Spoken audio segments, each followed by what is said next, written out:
Oi pessoal, professor Francisco Ataíde aqui para mais um vídeo, né, do nosso projeto aí, Repertório Único, nosso curso que ajuda na redação de vocês com filosofia e sociologia, conhecimentos de filosofia e sociologia voltados para a redação do Enem, do vestibular da UEMA, dos vestibulares de um modo geral, tá certo? Bom, hoje esse vídeo especificamente é sobre o filósofo Sócrates, né? Sócrates é um dos grandes nomes do pensamento filosófico ocidental, né? Talvez um dos 5 grandes nomes da filosofia ocidental. Sócrates, que é um dos primeiros grandes filósofos, na verdade, tá? E que, cuja vida, né, há muitas controvérsias e histórias sobre a vida do Sócrates. Há quem diga que Sócrates sequer existiu, que teria sido um pseudônimo criado por Platão. Bom, independente dessas conversas, a literatura filosófica, né, a história da filosofia, considera sim a existência do filósofo Sócrates, tá certo? Pois bem, então nós vamos ver como, né, o pensamento socrático pode contribuir lá no nosso repertório da redação. Primeira coisa que é importante a gente conhecer um pouco sobre o autor, né, sua vida, sua obra, mas também sobre o contexto no qual ele viveu, para a gente entender melhor o pensamento desse autor. Então, Sócrates viveu há mais ou menos 2.400 anos, na Atenas, né, lá no mundo grego antigo, num contexto de surgimento da política, da democracia, né, o processo da democracia e do exercício da cidadania estavam ali se consolidando com muita força no ambiente grego, principalmente ateniense. E Sócrates surge para a história da filosofia, na verdade, numa perspectiva de crítica, né? Sócrates é um dos grandes pensadores críticos dentro da história do pensamento ocidental. Desde o seu surgimento, né, a questão da crítica se faz muito presente. Então, no mesmo contexto em que vivera Sócrates, viveram também os sofistas. Vocês devem lembrar que os sofistas são pensadores, né, mestres da retórica, que desenvolveram a arte da persuasão pelo discurso, pela palavra, pela oratória, na medida em que eram céticos, né? Os sofistas eram céticos, eles relativizavam o conhecimento. Então, para eles não havia verdade, ou verdades, ou verdade absoluta. Para eles, verdade era aquilo de que as pessoas se convenciam. Então, quem tinha um grande poder de convencimento, né, acabava, de certa forma, sendo uma espécie de dono da verdade. Ou, melhor ainda, num ambiente democrático, politizado e cidadão, onde os indivíduos debatiam, discutiam e as decisões eram tomadas mediante essa capacidade de convencimento, então os sofistas tinham uma coisa bem valiosa nas mãos, porque eles dominavam a arte da persuasão, né, a retórica. Pois bem, só que assim, dominar a arte da persuasão não significa necessariamente que você vá persuadir da verdade. Então, a falta de comprometimento moral que os sofistas tinham com o conteúdo daquilo que eles ensinavam, né? Porque eles ensinavam uma técnica. O conteúdo que seria utilizado dentro dessa técnica da oratória, eles não estavam se importando. Então, se alguém queria dominar a retórica para ensinar a criança a ler ou para convencer a Assembleia de que, né, imagina que alguém, um político corrupto, queria convencer a Assembleia de que era honesto. A retórica poderia ser uma arma muito poderosa. Na verdade, era. E então havia uma falta de comprometimento ético, né, naquilo que os sofistas faziam, fora o fato deles cobrarem, né, para ensinar aquilo. Então, essa postura dos sofistas, ela incomodava demasiadamente a Sócrates, né? Incomodou a ponto de Sócrates passar a combater esses pensadores em praça pública, combater literalmente, né? Sócrates se degladiava, né? Debatia, discursava, às vezes xingava e brigava com esses filósofos, com esses pensadores em praça pública, porque Sócrates dizia que eles não eram filósofos. Porque quem é o filósofo? O filósofo é aquele que busca a verdade. Então, para buscar a verdade, você tem que acreditar que ela exista. E os sofistas não acreditavam na verdade. E ainda assim se auto-intitulavam filósofos, né, para cair nas graças das pessoas. Eram pensadores itinerantes que vendiam essa arte da retórica de cidade em cidade por onde eles passavam. Pois bem, então vejam que desde o surgimento, Sócrates já aparece como alguém que não aceita as injustiças. Então, Sócrates vai ser responsável por uma grande transição no pensamento filosófico. Lembra que no período pré-socrático, anterior a Sócrates, os filósofos tentavam entender a origem da natureza. E Sócrates vai deixar de fazer este tipo de uso da filosofia e vai dedicar a reflexão filosófica, o pensamento filosófico, à compreensão da vida social, do comportamento humano em sociedade. Sócrates vai inaugurar aí uma espécie de filosofia social, né, onde ele vai se preocupar com as questões da política, né, ou seja, com as relações de poder, como elas se desenvolviam, e principalmente com as questões morais da sociedade, com o comportamento moral da sociedade. Então nós temos aí também uma ética. Então vejam, na medida em que Sócrates traz o interesse da filosofia, desloca o interesse da filosofia da natureza para as questões humanas, sociais, como a política e a ética, a gente diz que ele inaugurou, portanto, um período antropocêntrico. Pois bem, então assim, algumas coisas são muito relevantes que a gente poderia de repente usar, né, do pensamento socrático como um repertório lá na nossa redação. Por exemplo, Sócrates era considerado por todos o homem mais sábio daquela época, daquele contexto, e quando questionado sobre isso, ele dizia que isso era um absurdo, porque ele, na verdade, se considerava o maior dos ignorantes. Não tinha como ele ser o maior sábio, porque ele era o maior dos ignorantes. Bom, essa ideia, ela dá origem, inclusive, ao nome do método criado por Sócrates, ou um dos, né, a ironia. Por quê? A ironia contida nessa ideia é que, enquanto todos consideravam Sócrates o homem mais sábio, ele se dizia o maior dos ignorantes. Isso é irônico porque o que Sócrates tentava demonstrar é que o primeiro passo para a sabedoria é justamente o reconhecimento da própria ignorância. Viu? Isso é pensamento socrático. Então, o reconhecimento da própria ignorância, ou seja, reconhecer que não se sabe, é o que te motiva a buscar saber, a buscar o conhecimento. Então, segundo Sócrates, alguém que acredita já saber, ele estagna, ele para ali. Alguém que reconhece ou acredita não saber, é alguém que vai se dispor a buscar o saber, a buscar o conhecimento, a buscar a verdade. Então, no fim das contas, quem será mais sábio? Né? Será sempre aquele que está perpetuamente reconhecendo a própria ignorância. Porque ao reconhecer a própria ignorância, ele se mantém perpetuamente buscando a sabedoria, buscando o conhecimento. Então, paralelo a isso, Sócrates também vai dizer, né, que a ignorância, a gente precisa se afastar da ignorância e buscar o saber e buscar a verdade. Segundo Sócrates, a ignorância ela conduz o indivíduo à prática do mal, da falta de ética e etc. Não assim por um deliberado interesse de praticar o mal, mas por não saber, por ignorar mesmo, né? Ele vai dizer a ignorância ela impele o indivíduo ao erro, enquanto que a sabedoria, né, a busca pelo saber, pela verdade, vai impelir o indivíduo à verdade, a um conhecimento certo das coisas. Assim, portanto, a gente nota uma espécie de intelectualismo no pensamento socrático, haja vista que ele defende um afastamento da ignorância e uma busca do saber.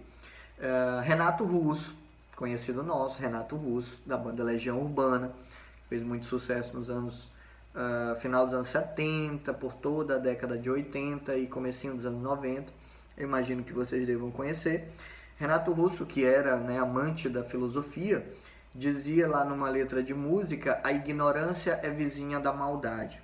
Essa frase, que é de Renato Russo, é uma frase de conotação socrática, né? A ignorância é vizinha da maldade. Ele estava falando que é preciso buscar clareza de pensamento, porque senão a gente tende a agir, né, de maneira má, de maneira inadequada.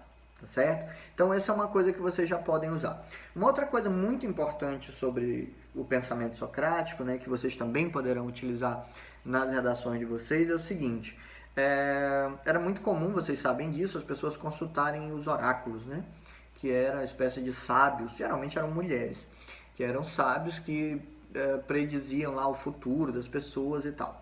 Então, no oráculo de Delfos, né, o mais famoso de todos, né, na cidade de Delfos, havia uma inscrição na entrada do oráculo, que Sócrates adorava e propagava essa inscrição, né, que dizia: conhece-te a ti mesmo.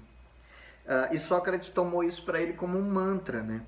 Porque, segundo ele, aquele que não é capaz de conhecer a si mesmo, né, quem não conhece a si mesmo, não é capaz de conhecer o mundo lá fora.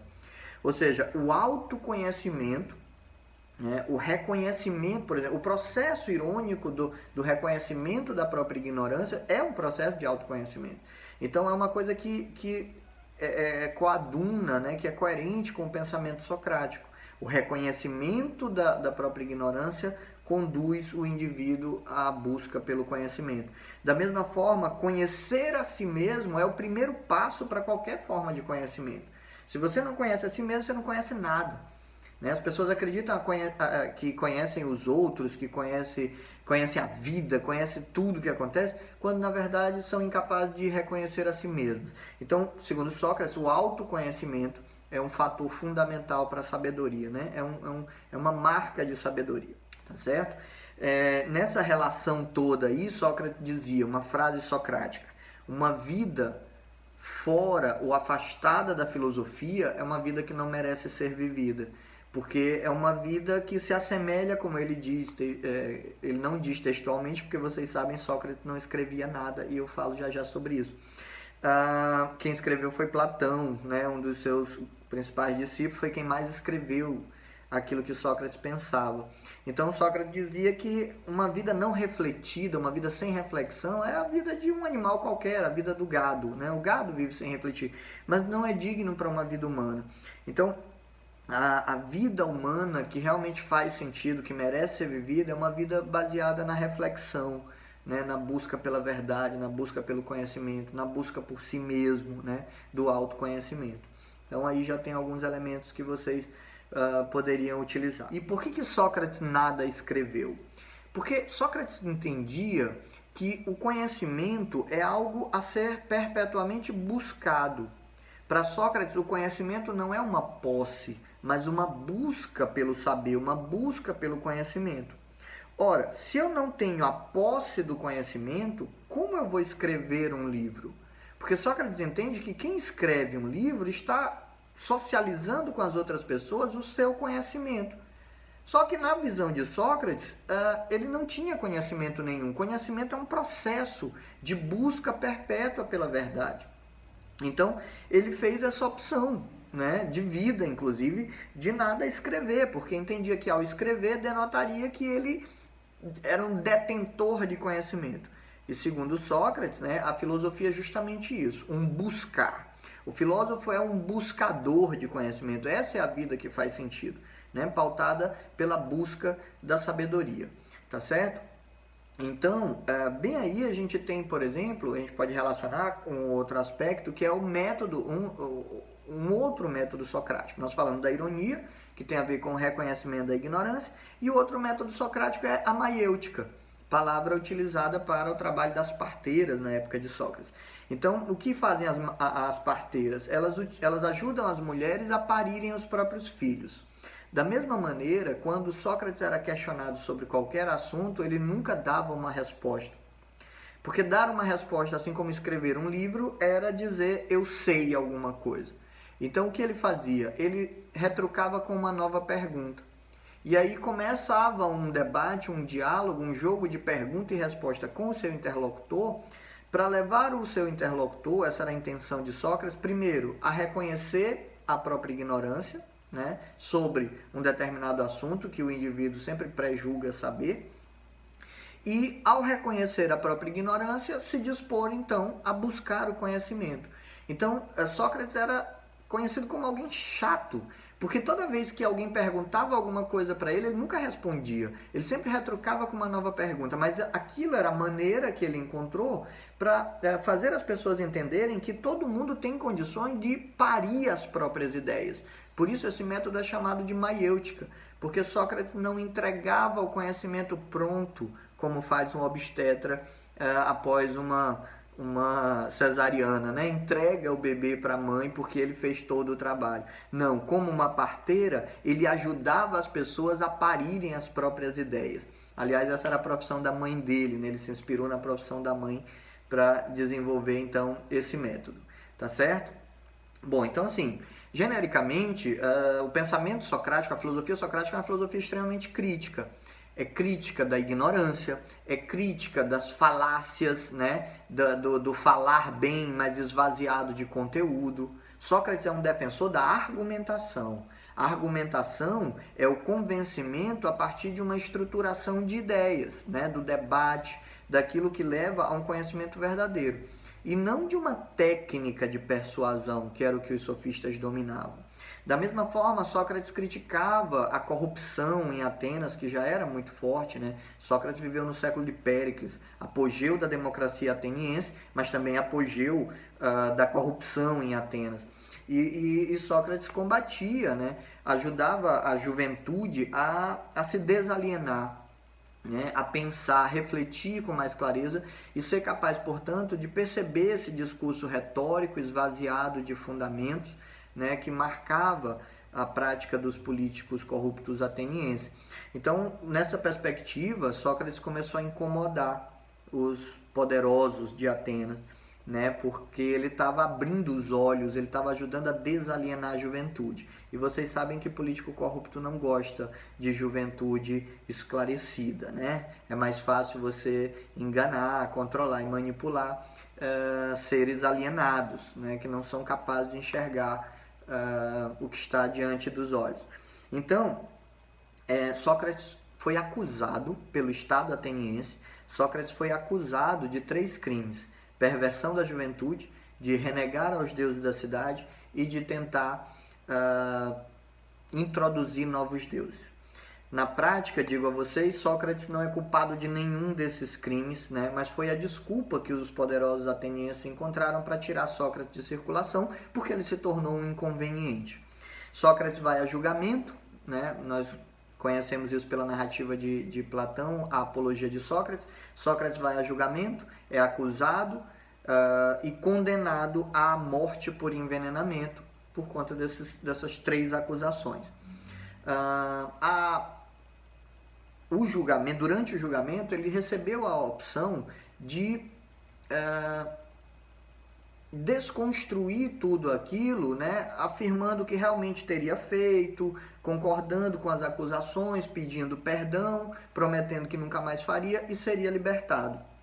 Ele recebeu essa opção e, entretanto, Sócrates optou por sua convicção, por ser fiel aos seus valores, manteve-se firme naquilo que defendia e, por amor à verdade e à própria sabedoria, foi condenado à morte, onde foi executado 30 dias depois.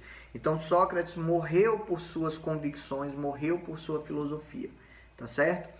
Meus queridos, esse foi aí, né, essa foi uma breve explanação sobre o pensamento socrático, tá bom? Espero ter colaborado e a gente se encontra no próximo vídeo, beleza? Beijo a todos, até mais.